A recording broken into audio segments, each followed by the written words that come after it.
Hello, everyone. My name is Hassan Tariq, and I am working as a webinar coordinator for YMC EERI.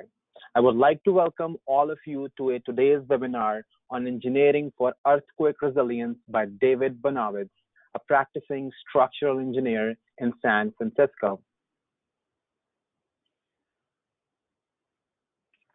A few logistics before moving ahead. The slide shows the screenshot of the attendee control panel. You can click on the orange box to open and close the control panel. You will be muted throughout the whole presentation, but you can ask questions for the presenter by typing in the questions pane and click send. If the time permits, we will address as much as questions as possible towards the end of the webinar.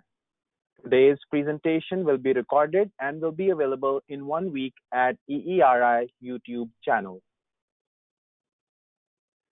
Now I would like to give you the brief overview of Younger Members Committee who organizes such kind of webinars. The Younger Members Committee provides opportunities to early career professionals within EERI organization to advance their careers as earthquake professionals and become more active in the institute. The co-chairs are Azra Jampal, Maha Kinavi, and Ashley Morales. This slide reflects the summary of YMC activities. We are doing different events throughout the year to foster the professional development of younger members.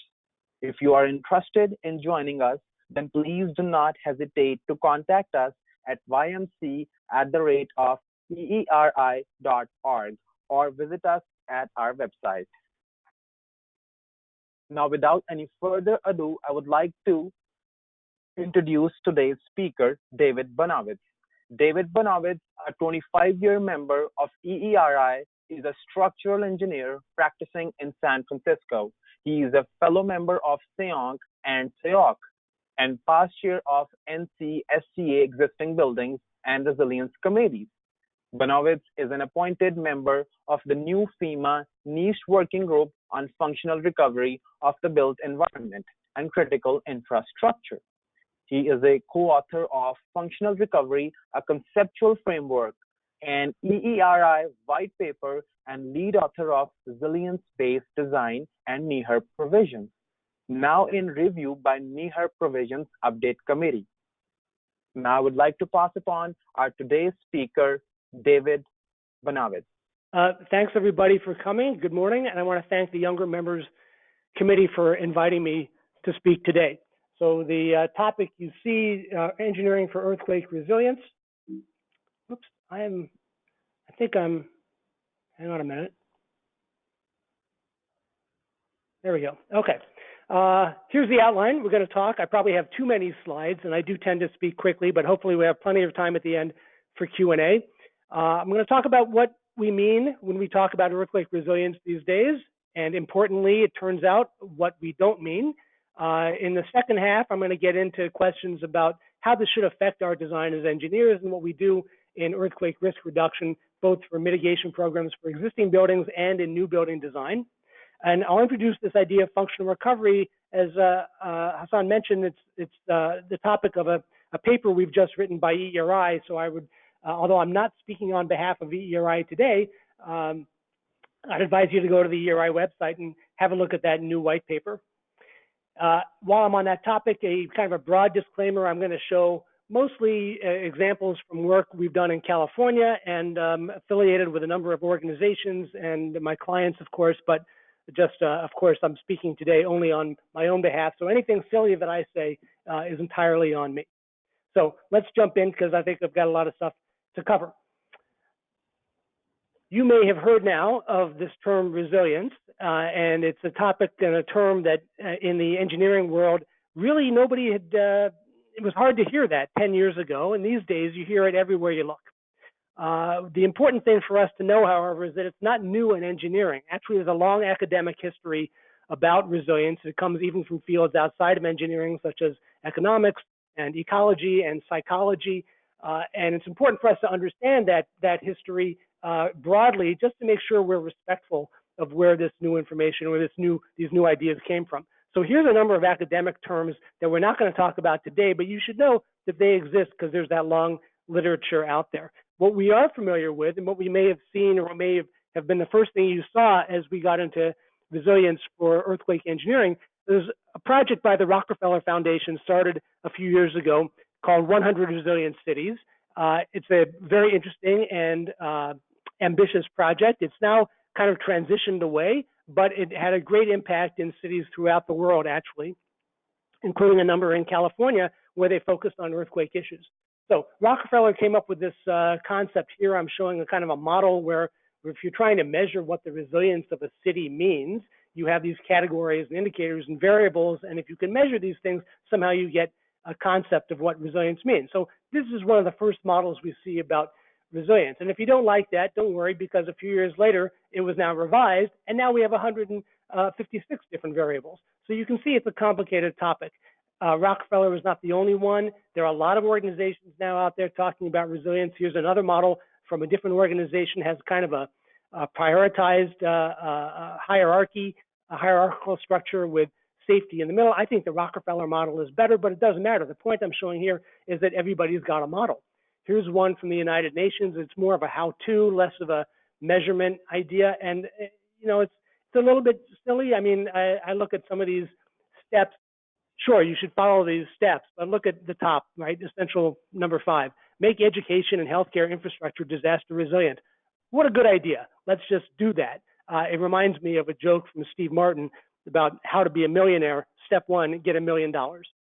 So some of these things are more useful than others, but they're trying to achieve different things. They're not all circles. Here's one now from the earthquake world, our colleagues at MSTR with an acronym that adds up to PEOPLES. And the idea here is that this is a very academic model, and it's full of flowcharts and integrals. And if you put the data in that you have to derive from somewhere and run this model, out at the very top, you get a resilient community. So it's now starting to be a very complex model. It's very academic. Of course, we have none of the data to stick into the model, but that's a different topic. They've at least created some kind of a model there. And it's not just those. There's a lot more that I could show you. And the point, again, is that everyone's trying to get their hands on what this means. And a lot of these models exist. Very few of them are specifically about engineering. Even fewer are specifically about earthquake engineering. We actually have our own model in the earthquake engineering world. So one of the things we can try to do, and I think is useful, is to try to see how we can relate the terms that we're familiar with into this new concept of resilience. So I'm going to start with these 4 terms that represent the categories of loss that we're familiar with. Now, you may have heard these in different terminology as deaths, dollars, downtime. In more polite company, maybe we flip those over and turn them into positives. So deaths is the opposite of safety. Dollars, economy or economic, or trying to reduce your economic loss. Downtime is what we call reoccupancy and recovery. So these are the ways we measure earthquake losses right now in the engineering world. Of course, it's easier to do this now than it used to be, but they all start with an estimate of the damage. That's the thing we are getting better and better at producing with our numerical models, is estimating what the damage is. And this means stress, strain, drift, cracking, deformation, etc.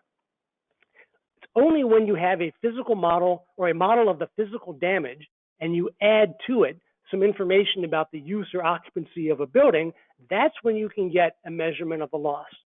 So it's very dependent on what kind of building you're talking about, but these measures of loss, safety, economy, reoccupancy, recovery, they are attributes of individual buildings.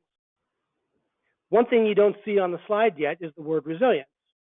Why? Because as we've seen from the previous work in the academic world, resilience is not really an attribute of individual buildings. But if we take these losses, these loss categories, and now instead of just adding the use and occupancy information about the building, we add information about the human organizations who use those buildings or who make up communities, for example, then we can understand how these attributes of buildings become attributes of organizations like vitality, stability, and there it is, resilience. So resilience here, and this is consistent with all those other models that other organizations for the past decade have been developing, is not an attribute of a building, it's an attribute of an organization.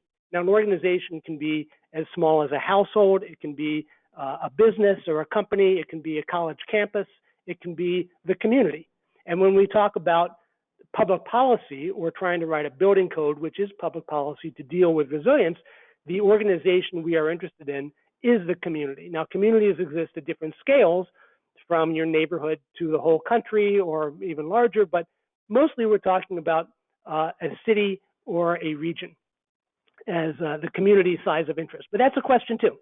In any case, we have here now a model that shows where resilience is related to the engineering loss categories we're already familiar with, and how that falls back as a common ancestor in the ability to predict damage. And we think about this in terms of the community. So 2 quick lessons to take away from this again. One is that resilience is not just a counterpart to safety. You can't just swap out a safety idea with something different and call it now a resilience idea. They're different fundamentally because safety is an attribute of a building and resilience is an attribute of an organization. But if resilience is related to the performance of a building, it's not even so much related to safety, it's totally on the other side of the diagram. It's more related to reoccupancy and recovery. That's an interesting lesson. That's what resilience is kind of about. We'll come back to that. And here's an example from the Napa earthquake in 2014. This building is pretty good. You can see the yellow, red, green tags on the door. And the reason they have 3 different tags is because something happens to the building behind. Here's the note put on the door. Our building is safe. The retrofit worked. We are closed only because of the building behind us. So this is a building that is safe, meaning everybody gets out, but it's not recovered because you can't get back in and resume your normal operations. You can't recover the use of the building by the organization of interest. Blow that up by a factor of about 10,000, you get Christchurch, New Zealand. So here, Christchurch had a big earthquake in 2011. The entire downtown was shut down, and you can see the orange outline here represents the cordoned off, shut down area of downtown Christchurch a year and a half later. So this leads us to the second key idea from that diagram, is that it's about time. How fast things recover is an important measure of resilience. Here's a diagram from the National Disaster Recovery Framework, a document written by or published by FEMA, and all it really shows is that after the earthquake, you do actually get some things should recover faster, some things may recover more slowly, and there's a way of thinking about these things in terms of time.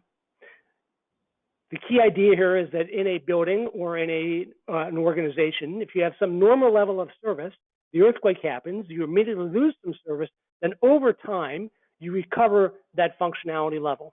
This is called the resilience triangle, but of course it's not a triangle because recovery is never smooth like that.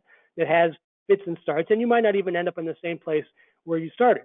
But here we can see, because it's done over time, you can see this concept that if you can understand the post-earthquake functionality you need, which might not be the full functionality, we can now derive an important metric for resilience or for recovery of a building or resilience of the organization called the functional recovery time. We'll come back to that.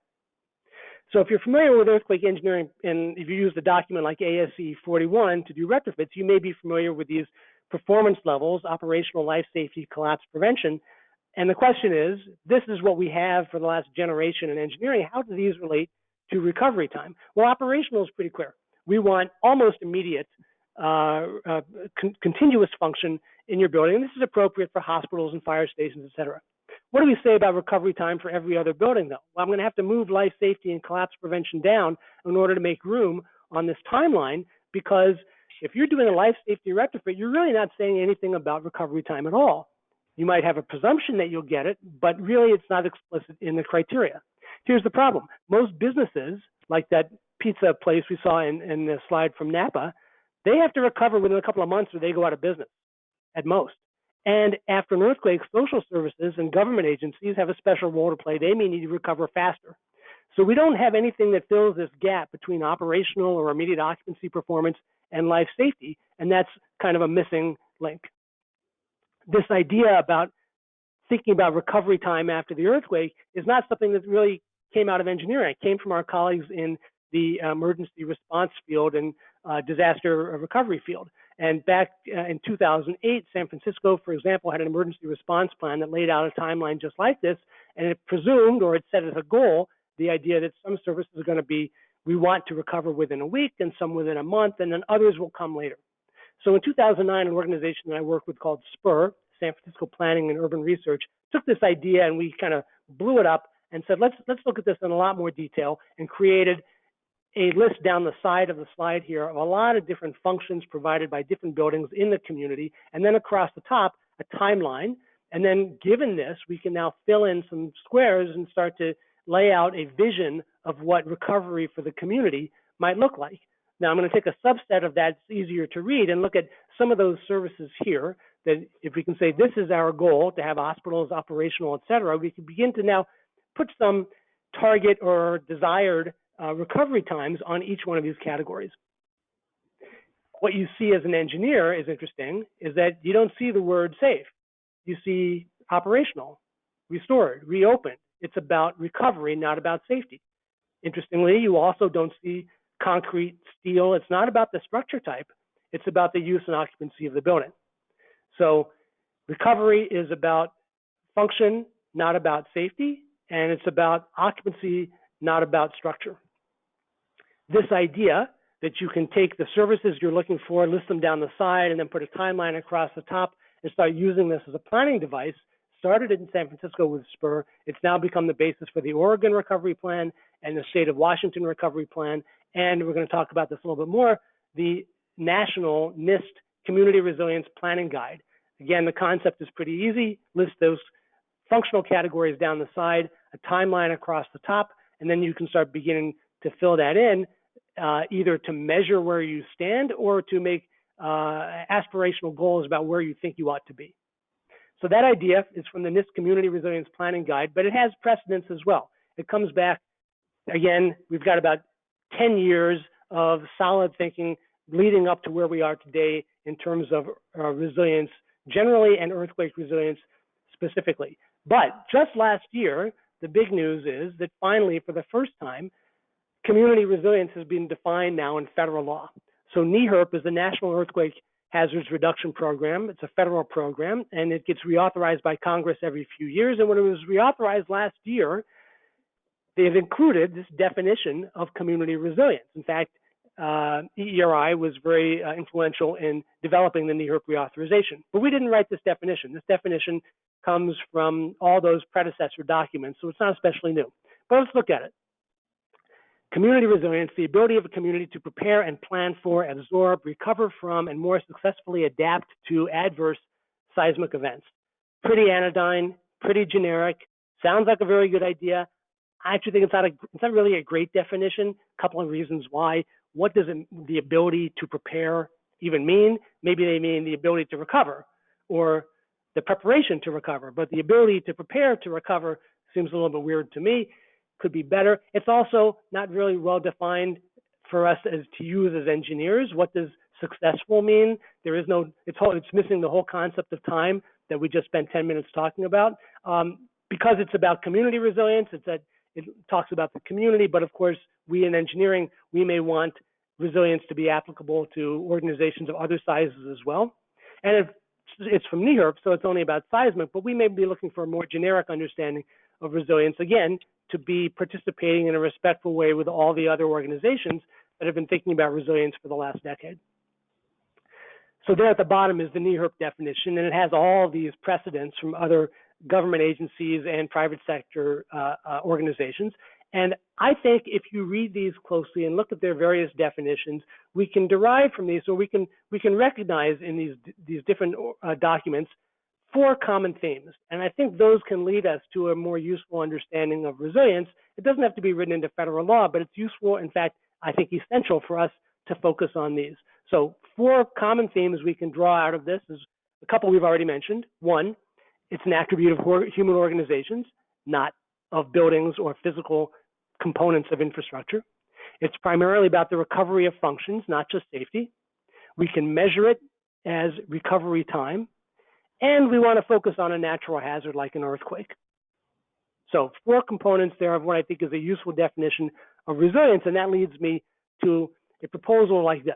Resilience is the ability of an organization to recover its essential functionality in a timely fashion after a potentially damaging natural hazard event.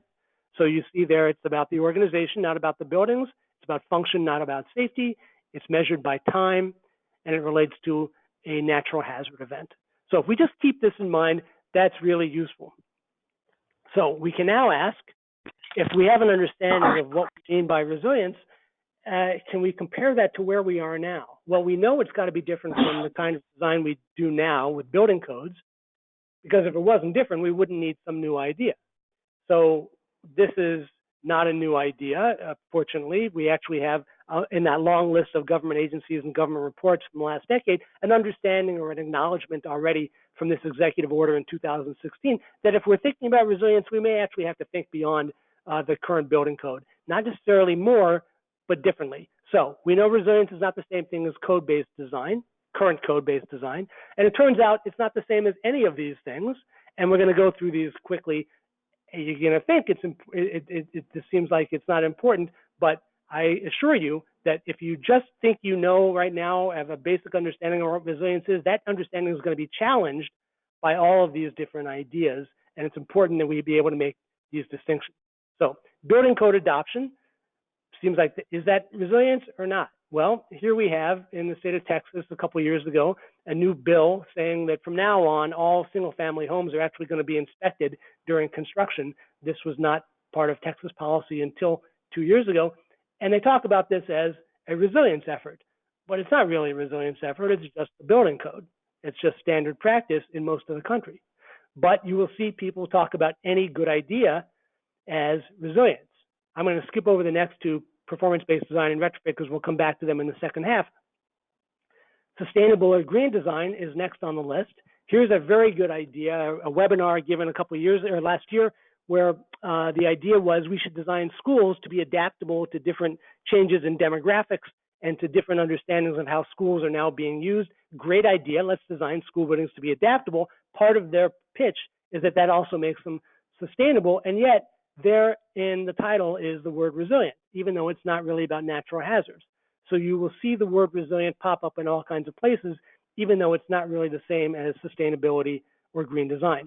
Building ratings are a big thing. I'm a big fan of building ratings, helped design a rating program for SEONC. The city of Los Angeles has made the adoption of a rating system part of its resilience plan. Unfortunately, when you read into it, you can see what they're saying. This is from the plan. It says, in this resilience plan, adopting a rating system will make all Angelenos safer. So here they're conflating safety with resilience. And then it goes on to say that having this thing will incentivize lenders and property owners to invest in better structures. There's actually no evidence for this at all. This is the nature of buzzwordism, that when a word becomes really popular or an idea looks like it's catching on, everyone's going to try to tie themselves to it. And it reminds me of this old commercial for these sugar-filled breakfast cereals where they'd say that this cereal is part of a good breakfast. Yeah, it is. It's the least important part. It's the least nutritious part. And frankly, you can take it all out of the picture and you'll actually have an even better breakfast.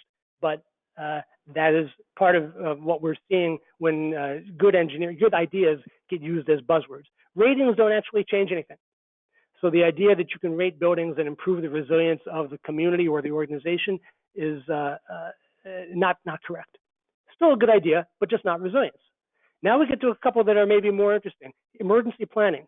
Here's a really interesting idea. It came from Oregon. OSPAC is the Oregon Seismic Safety Policy Action Committee, I think, Policy Advisory Committee. I think I got that right.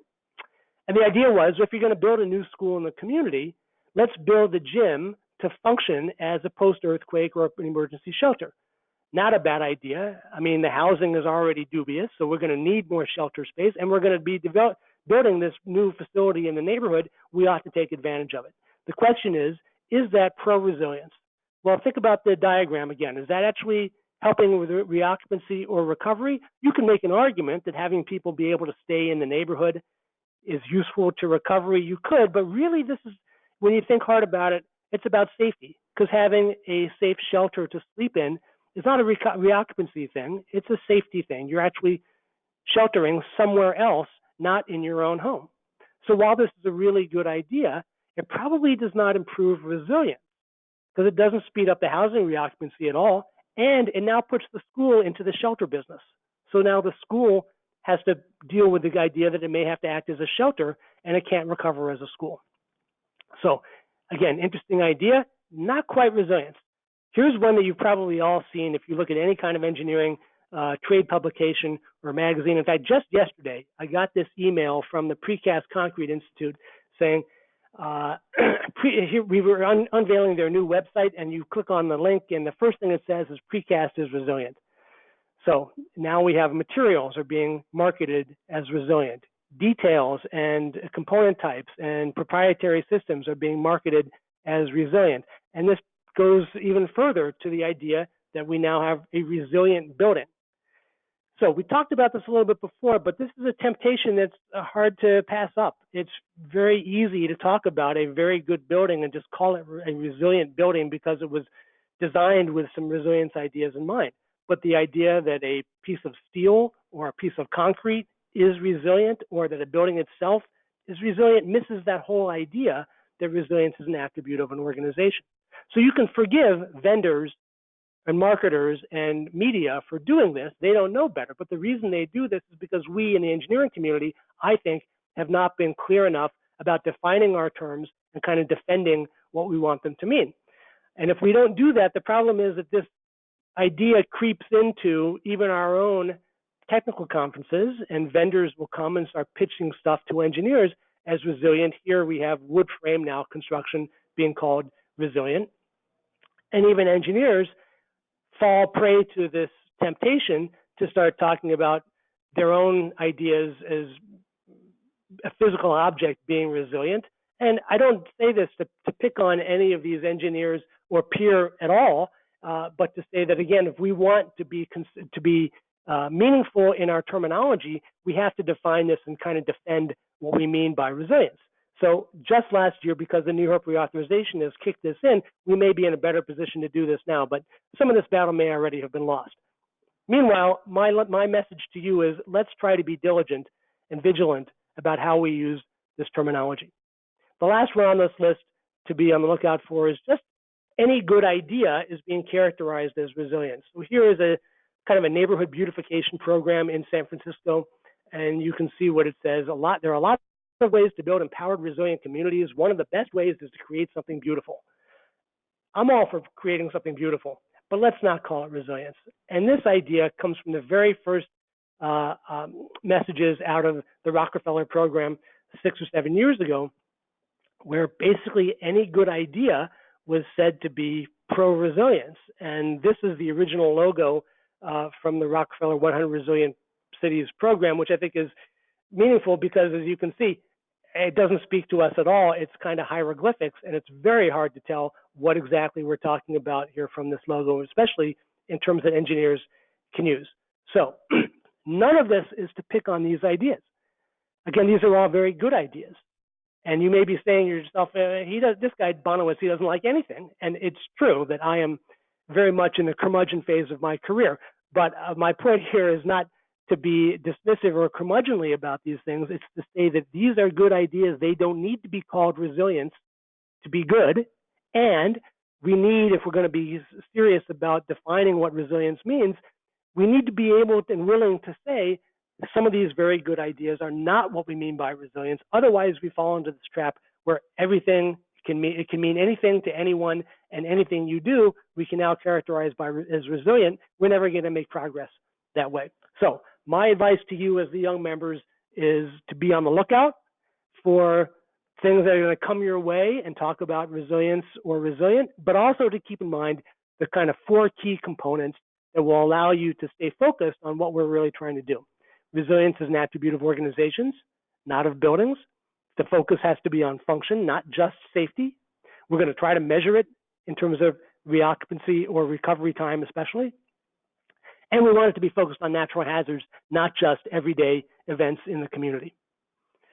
At this point, I'm going to skip this slide, but it'll be in the handout. And you can see once you have that first definition of resilience, you can then derive from that some useful ideas about how it will affect engineering practice. And we're going to show you these, so I don't need to read these to you later.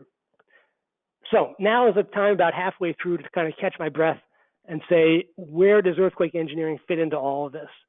And I show these 3 images because you can see this term building resilience it's just on fire. We're not going to catch up with this. not these two conferences and this interesting report from the Urban Land Institute from last year all use exactly the same term, and I think they're trying to catch on to the double entendre that you're building resilience means increasing resilience. It also means somehow resilience related to buildings. In any case, you open up these conferences or these reports and you find very little about engineering, even less about earthquake engineering. So our question is, now that we have an understanding of what earthquake resilience can mean, how should it influence our engineering, and what does it mean? A very useful way to think about this comes from an organization called the Meister Consultants Group. I don't know anything about Meister Consultants Group except that they wrote this report in 2017 where they tried to review progress in the resilience community and came up with this way of framing it on a two-dimensional grid where on the vertical axis at the top it's technical, that's about the physical building, the components, the things that we normally design as engineers, down to the bottom a holistic way of of thinking about things that's less about the physical stuff, more about the function, the purpose, again, the use of the building itself. So if we think about community resilience as being about function and about the organization and the community, you can see we probably want to be somewhere in the bottom half of this slide. On the horizontal axis, you can go from thinking about one building to thinking about the whole community. And again, you can see from what we've been talking about already that if we're thinking about community resilience the way NEHRP has talked about it, we probably want to be on the right side of this diagram. So this idea of community resilience, probably it looks like it makes the most sense down here. It's very holistic, it's very community oriented. And this is a group of activities that I call thinking about resilience. And there I put the NEHRP reauthorization and the Rockefeller Foundation, and that's great. That's what is necessary to understand community resilience. Some of the other ideas, if you now try to firm that up and turn that into actual design guidance or planning guidance, you might have some of these documents coming out of the federal government, the NIST Community Resilience Planning Guide, or the Disaster Recovery Framework that I showed earlier. Here's the problem. We as engineers typically work with a building code or a set of engineering standards that's up here in the top left. The NEHRP provisions, ASCE 7, the IBC, you open that up and it's very, very technical. It's not talking about the use of the building at all. It's talking about steel and concrete. And we apply it one building at a time just from the history of engineering. We don't really think about it as a community public policy because it's applied one building at a time. So the challenge to us is going to be if we want our design and our work as engineers to fit into resilience, we're going to have to find some way to relate it back to the planning and to the thinking ideas. And of course, the challenge is on folks like NEHRP and Rockefeller too, to make sure that as they think about these conceptual ideas of community resilience, we're also thinking and moving toward the idea of having a tool that we can actually apply by a technical community at a facility level. So this linkage has to work both ways. That's going to be the challenge to us going forward. So given that understanding then of what resilience is, what it isn't, how we work as engineers, and how the idea of community resilience is actually more holistic, we can now think about our normal practices for existing buildings and for new design in these terms and see if there are any lessons we can draw for that. So talk about retrofit first and mitigation programs first. Simple thought experiment. Why does anybody do a retrofit of their building? If you're the owner of a building, why would you do a retrofit voluntarily for your own building? And we know the reasons, because you're thinking about safety. You're also thinking about saving money and saving losses. And you're thinking about having your tenants reoccupy, and for you as the owner or the tenants being able to recover your functions. Now you'll recognize these terms, safety, economy, reoccupancy, and recovery. Those are the typical measures of loss right in the middle of my resilience diagram. So that's understandable that you would do that as a building owner thinking about your own building. As public policy, kind of a related question is, why would you have a mandatory retrofit program? What can justify having a new public policy that says, all you building owners out there, thou shalt do a retrofit by law, not because you voluntarily want to? The reasons I submit are the same, but with a little bit of a twist. So we're still interested in safety, but we're not interested in the safety of you as the building owner or tenants. We're thinking about the public safety. because when buildings collapse, they collapse onto the public sidewalk. We're thinking about economy, but we're thinking about it from the citywide or the jurisdictional perspective about city-owned property or maybe about tax base, and that's why we do retrofits of privately owned buildings or publicly owned property. But I maintain that the real reason and the real driver for a mandatory retrofit program is about reoccupancy and recovery. We're trying to limit the shelter needs because that's an obligation of the government or the community, and we're trying to maintain a viable community, and that is the goal of public policy. This idea is also not new, that mitigation and retrofit is related to reoccupancy and recovery plans.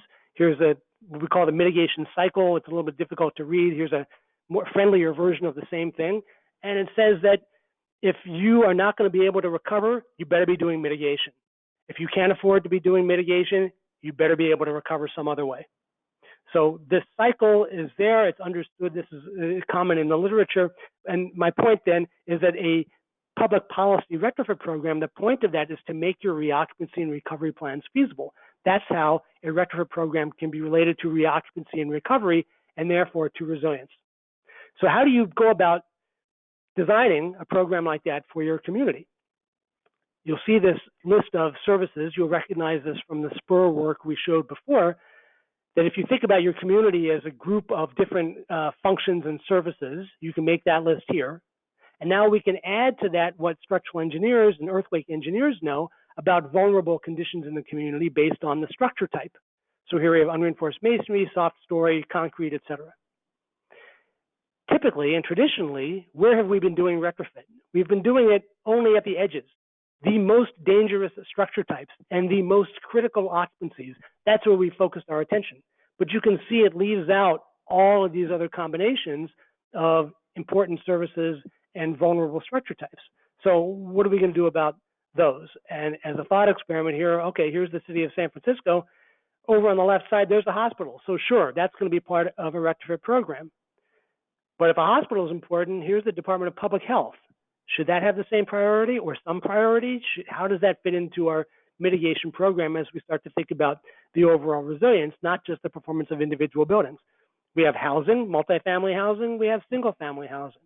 As soon as you start thinking about the community and its recovery, you have to be thinking about jobs and tax base and commerce. In San Francisco, tourism is a huge industry.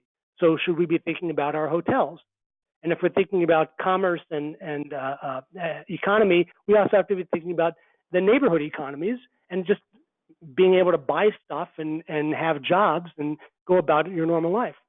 So if you can now begin to recognize that all of these problems potentially exist as opposed to just an unreinforced masonry structure, an individual structure, how do we begin to prioritize these? Well, this Community Resilience Planning Guide has given us a way, or has started this conversation. I urge you to look this up yourself. All you have to do is Google NIST Community Resilience Planning Guide or NIST Resilience, and you'll see it. This table we talked about before is kind of the heart of the CRPG. Again, down the side, we have those different function types. Across the top, we have a timeline. The goals, in this case, the green cells that say 90%, and then the yellow and orange ones too, that says where we think we ought to be. The blue ones on the right side with the X says, well, that's where we think we are now. So the difference between where we are now and where we think we need to be, that's the resilience gap. So if we can look at the community and start measuring resilience gaps, now we can have a way of prioritizing where to put our focus first on mitigation programs from a resilience perspective. Here's an example.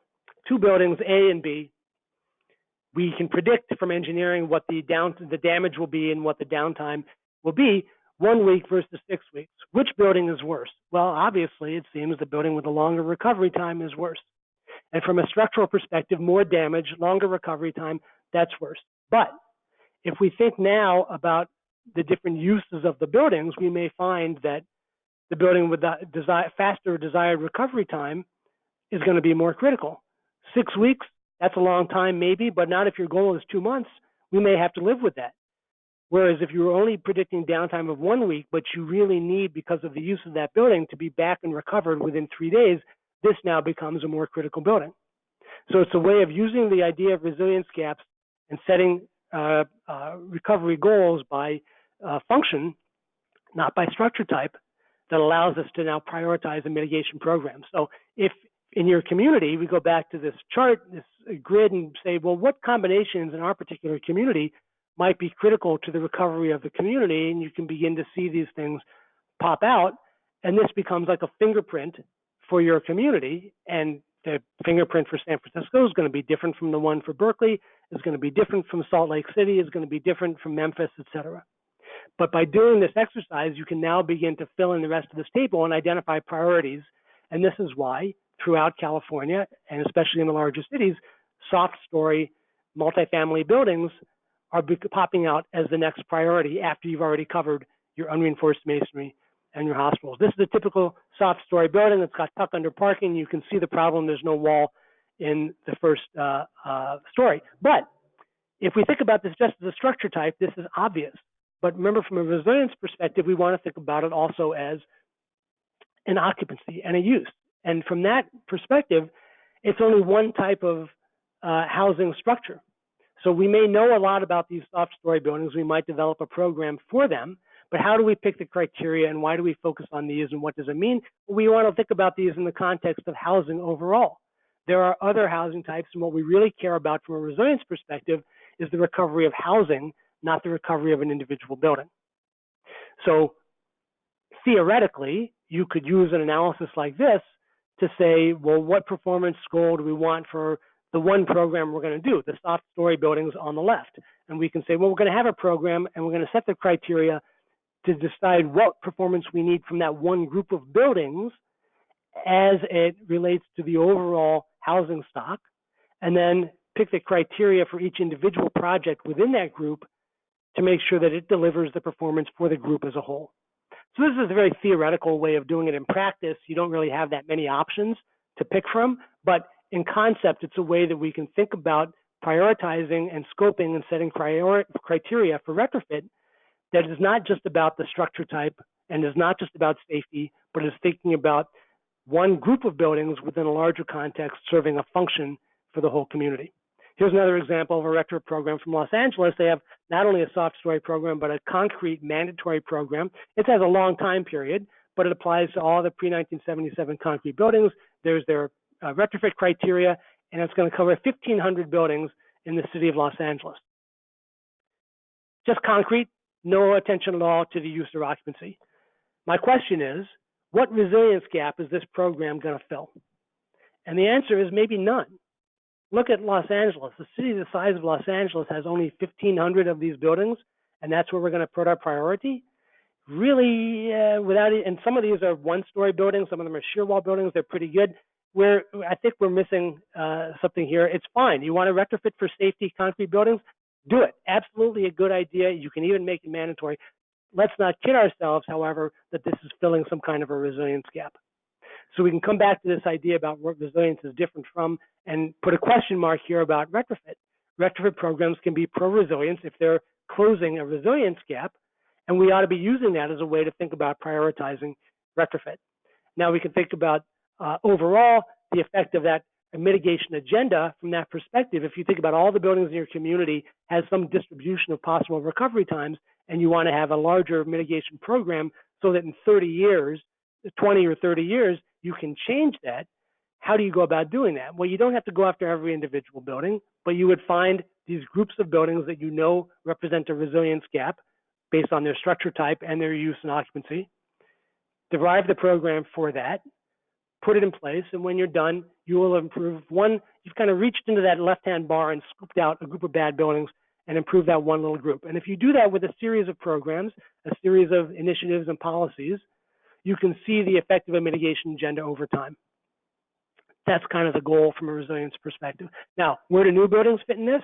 Well, the better we do with our new buildings and the more of them that we're going to have, the more they can contribute to this good outcome in the future too.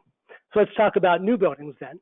Our current thinking about new buildings, if we're going to do something different from the building code, is to use performance-based engineering, performance-based design. So here's a little bit of a quick example about that. A tower designed for San Francisco, and it's going to be risk category 2, but it's got a short tower for office and then a tall residential tower.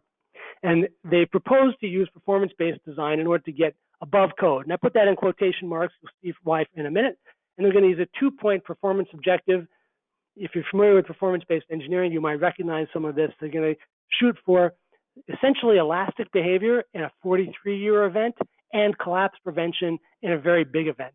And the marketing here said, well, this is going to exceed the building code because the building code doesn't require you to check either of these 2 earthquake levels. But when you think about it, really, is that different from code? No, that's exactly what we expect from a code design building. It's just focusing on a very small earthquake, for which we already expect very good performance, and a very big earthquake, for which we expect collapse prevention. So it's really the same thing as we're getting from the code. And in fact, that's the way performance-based design is used mostly these days, is to achieve not a better building, but a code equivalent building with a more efficient and less costly structure. And kind of importantly to us, if we're thinking about reoccupancy and recovery, none of the criteria has anything to do with recovery time. It's still mostly thinking about safety. So again, just like with retrofit, we can see that performance-based design, depending on how you pick your goals, can be pro-resilience or not. Mostly these days, it is not. But the great idea from performance-based design is by being transparent and saying, here is what we expect, and here's the design level event we want to use. That's a very transparent concept that we can use as we transition maybe from performance-based design to resilience-based design. So now I'm going to introduce a new term. I can see I'm running late on time, so I hope you don't mind if I go over. Well, I'll leave as much time as we need for Q&A at the end. This new term, functional recovery, is, I referred earlier to this new white paper that EERI has put out. Again, disclaimer, I'm not talking on behalf of EERI, but I was involved in writing this paper, and I urge you to go to the website and have a look at it. We've written a conceptual framework for what functional recovery means, and here's a definition. Functional recovery is a post-earthquake state in which the capacity is maintained or restored to support the pre-earthquake functionality. So you can recognize a couple of things, a couple of those key components of resilience, the focus on functionality, not just on safety. You don't see the timing, though, however, but we can now add, if that's functional recovery, that's just a description of a state of performance.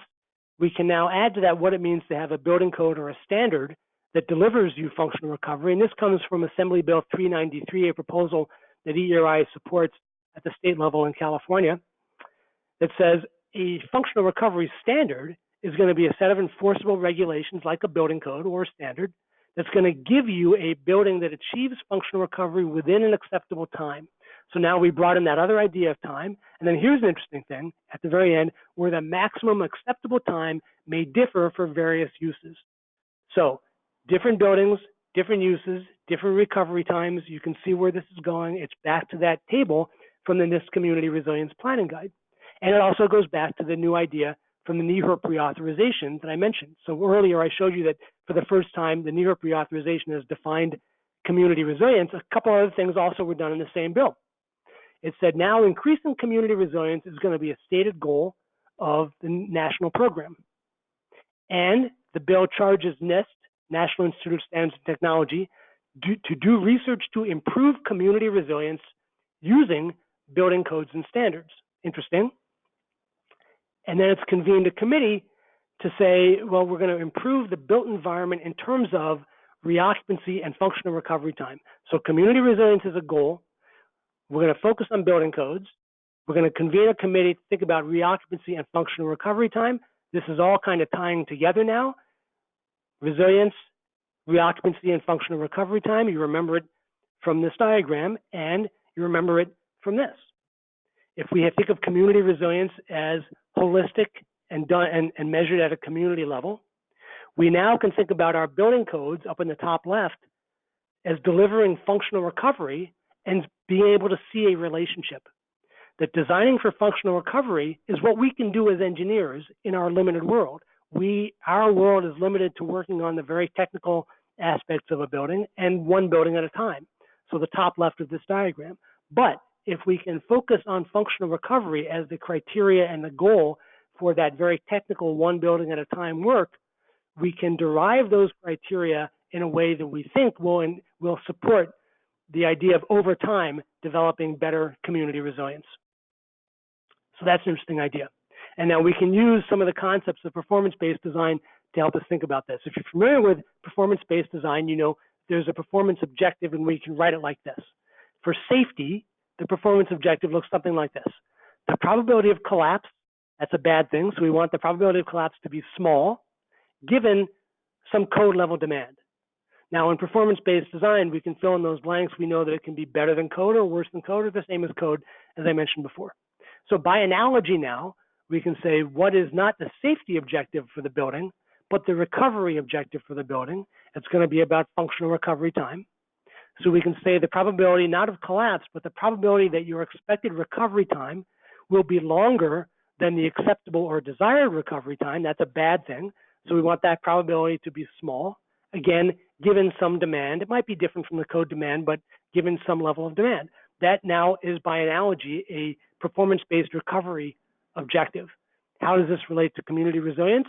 Well, if we take the buildings as groups and think about the community as built up of clusters of functions and clusters of buildings and pieces of infrastructure, we can now have, okay, group A has a goal that looks like this, group B, whatever that happens to be, businesses, C, coffee shops, whatever that is, some group of cluster of buildings that makes up the community, we now have a multi-part objective that represents a resilience objective for the community built up from functional recovery objectives for individual buildings. So for the building objective, we can write it in one line. For the resilience objective for the community, we have to write it in multiple lines. How can we convey that idea of multiple lines in a simple graphic? Well, we've already done it. There it is. Down the side, the different groups or clusters of buildings, and across the functional recovery time goals. So this chart now from this Community Resilience Planning Guide represents a whole community resilience objective. Let's go back to the buildings though, because that's where we work as engineers. Two immediate questions you should have about looking at this. One, how do I measure my acceptable or my expected recovery time? How do I derive its probability of achieving it? And then what is T acceptable? What should that even be? How do we set that? So we have a code and standard model that helps us deal with those two questions. The standard addresses the technical questions. How do I measure this? The code addresses the policy questions. What is the acceptable level of performance? So we'll talk about the standard first. If we're going to write a technical standard for functional recovery, it's going to have to cover these different ideas, what you need to do, allowable procedures, what you need to think about, what the criteria are going to be, the allowable drifts, et cetera. And then we're going to need some tools, maybe new tools like FEMA P58 to help us do that. A new white paper, it's in balloting right now, but it'll be available for public review soon, by NEHRP for the next set of NEHRP provisions begins to think about this and recognizes that if we want to have a functional recovery standard to serve the interest of community resilience, we can maybe borrow some ideas from the current building code and think about it in analogous ways. So for example, we have different design strategies or requirements we can apply to different buildings depending on what their acceptable recovery time is going to be. A typical building is just designed with the current code today. Maybe we expect its recovery time is going to be a month or maybe more. But if we have faster recovery goals, we can start to develop new strategies or take additional strategies and apply them to different buildings. So we're going to need to cover the structure. We're going to need to cover the non-structural components. The building code already does that. But down at the bottom of the slide, you're going to see we might need to think about doing some things with the building code that we don't currently do.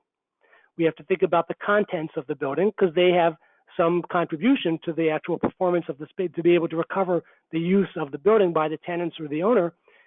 That has to do with the contents that they bring into the building, something that normally is ignored by the building code. Infrastructure is also ignored by the building code. So we may have to think about having some kind of a backup in our design for power, for water, et cetera. Then if we can we have these different strategies, we can begin to apply them to different buildings depending on what your desired recovery time is. So if you have a very aggressive recovery time goal of 1 hour, then you're going to need all these things. If your recovery goal is only 1 week, you'll need some of them, but a little more than you would do for a typical building with a longer recovery time. So this is a concept that you may recognize. It's the same idea as having seismic design categories applied to buildings of different uses. That's the standard. So when we come to the policy about which buildings get different goals assigned to them, that's the policy question. And this is done in the building code. And again, by analogy, we can assign a new building to a different use or occupancy recovery class, and each class will have a different recovery objective. This is analogous, if you're familiar with the risk categories currently in the building code. Different buildings of different uses get assigned to different risk categories. And by analogy, we can say, well, let's put different recovery times on those. And this is a way of assigning recovery goals to different buildings. Now, what should the recovery goal be? That's a policy question. It should be guided by social science research. We really don't have that yet. So if you're looking as young members for ways to do research, this is a really ripe and open field about what is, even outside of engineering, what is the critical recovery time for a building that serves a certain function. If you're down for how long does it take for a building to go out of business? How long does it take for a neighborhood to lose certain services before people just up and leave? Those are the kind of social science questions that should guide the assignment of recovery goals for communities and for resilience goals for communities and recovery goals for clusters within communities. It's also a normative question. We want it to be guided by science, but in the meantime, especially, it's going to be guided by community preferences. So I'm short on time, so I'm going to run through this very, very quickly. But in San Francisco, we went through this kind of a thought experiment with a group of advisors to the city, and we showed them, here's a bunch of buildings hypothetically, and we asked them this question, and if they're all assigned to risk category 2 normally, well, what do you think should be the recovery time for a building that serves this function? And interestingly, we got a very, very nuanced set of responses, which is really encouraging.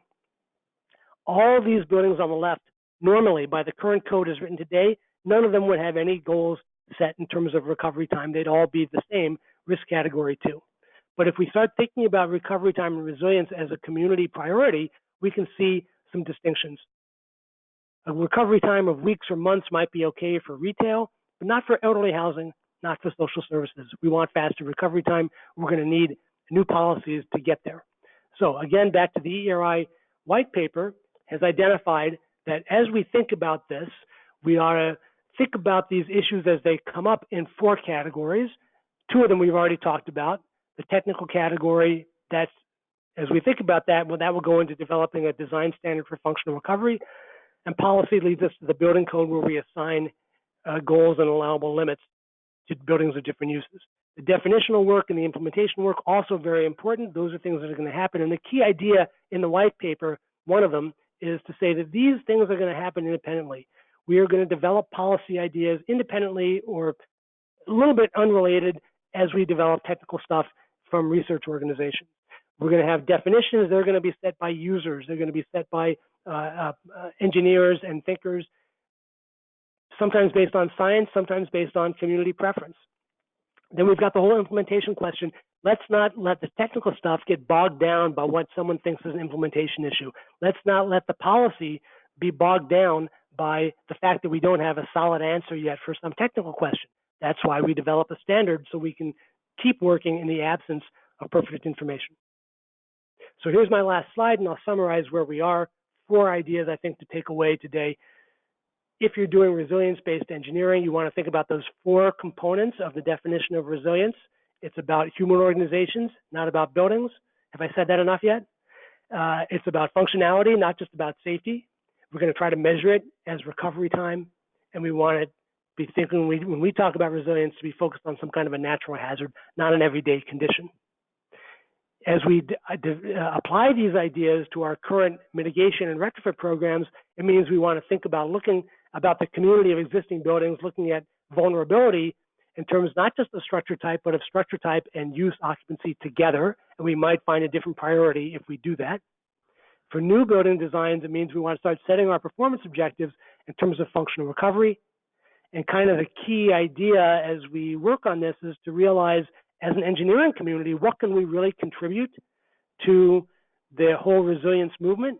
We can contribute a technical standard to be applied one building at a time that's based on functional recovery.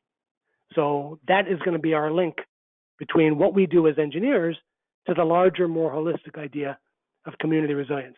So with that, I'm going to stop, and we'll take the questions and answers. Thank you very much for your attention. I know I've gone a little bit long, but I'm willing to stay on as long as anybody wants. And you can contact me afterward as well if you have any specific questions. I'll turn it back to you now if you want to. I think we're going to, Hassan, you're going to moderate the questions? Yes, I'll do that. All right. Thank you so much, David, for such a great talk full of enthusiasm. We have a question. How can a standardized approach be created across the engineering community if every community is unique? Really, really good question. And I would refer you to the Community Resilience Planning Guide that thinks about that. I think that's a really important question because every building's existing building stock is different. So where you are right now, the blue squares, cells on that CRPG table are going to be different in different communities. So that's one of the debates we're having right now as we develop these ideas is should we be working, if we have a code and standard model, that kind of means we need some kind of a model code that can be applied uniformly. But if we also know that it has to be kind of tailored to the community, how do we find the right balance there? It's a really interesting question. We don't have the answer yet. I refer you to the CRPG for some discussion of that. The next question we have, a number of graduate structural engineering departments are offering courses on resilient buildings. One example is resilient high-rise buildings for hurricanes. These courses include only technical aspects of building. How does one inform them that their course titles are mislabeled? Thank you. Well, the first thing I should say is that the idea of the mislabeling, that's, not everybody's saying that. That's mostly me, but it's also a lot of other people are recognizing that there. So thank you for recognizing that. And my advice to you is to go to the professor and say, what do you mean by resilience? What is your definition? And let's look at the actual definitions now in the federal law. Let's look at the definitions in all those precursor documents and ask ourselves, what are we really doing? It's totally good. Again, that's one of those ideas on the long list of that slide of long list of very good ideas, but there's no reason why we have to call everything resilient. Let's not be tempted just to call it resilient because that's the hot term of the day. So if you want, I'll talk to your professor. But that's, it's a very good question because it is such a hot topic that you will see routinely now, even not just as graduate students, not just in the university, but in professional development. Everybody is pushing resilience, and any good idea they have, they start putting the word resilience on it. And I think it's a problem because it's going to make it harder for us to move forward with a set of definitions. So our lack of definitions so far has allowed that situation to fester, and we may have to see about roping it back a little bit. So for now, for today, my message to you is you should know that in the back of your mind, you're looking for those 4 components of what resilience is about. And if you want to have a conversation, I hope that the better professors will be open to that. Well, thank you. I guess we are finished with the questions too. We just had 2 questions. And yeah, I got one more. Do you have time for that? I do. Okay. So is there a way for engineers to improve resilience of existing communities? Yeah. And the first thing is to recognize that there are limits on what engineers can do because resilience is about more than the building and it's about more than your project that happens to be on your desk right now. It's a challenge, and we have to accept the fact that there is a limit to what we in typical practice can do. But the one thing we can do, we got to at the very end of the presentation, is to recognize that functional recovery, if we develop as a community a functional recovery standard and start to see that as the link between the way we practice as engineers and eventually where we want to be in terms of community resilience, that I think is the first recognition to make. But it's a challenge because it's very, very true. If a client comes to you today and says, I want to improve resilience, the temptation is to take the commission, take the project, do what they ask you to do, but somehow in your own mind, you know that I can design this one building to be a much better building with fast recovery.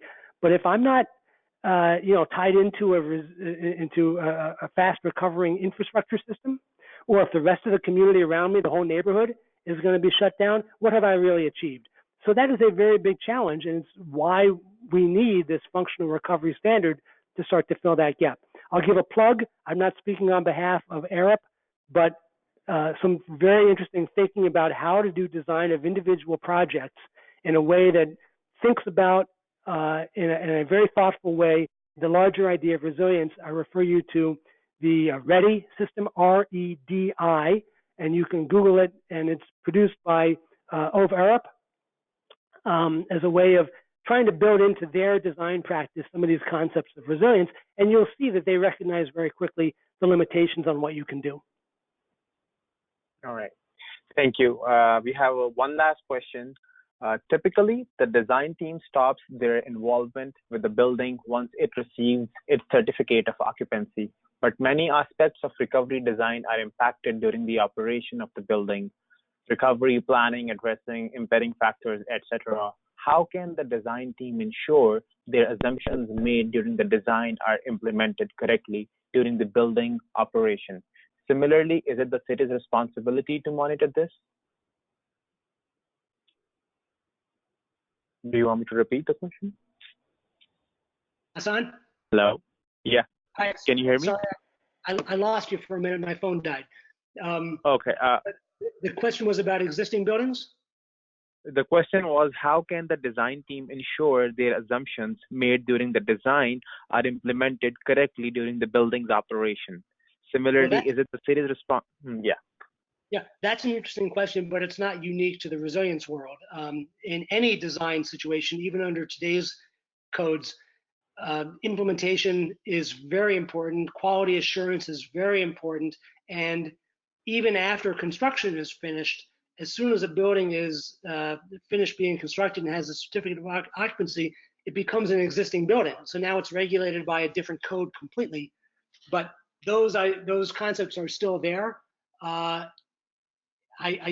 is no way, well, let me put it this way. The number of people who have obligations about making sure a building performs is larger than just the engineers. So in a way, we have to understand ourselves as part of a team, including the owners, the tenants, the building officials. All right. Thank you. Thank you so much, David. Now I would like to conclude today's webinar.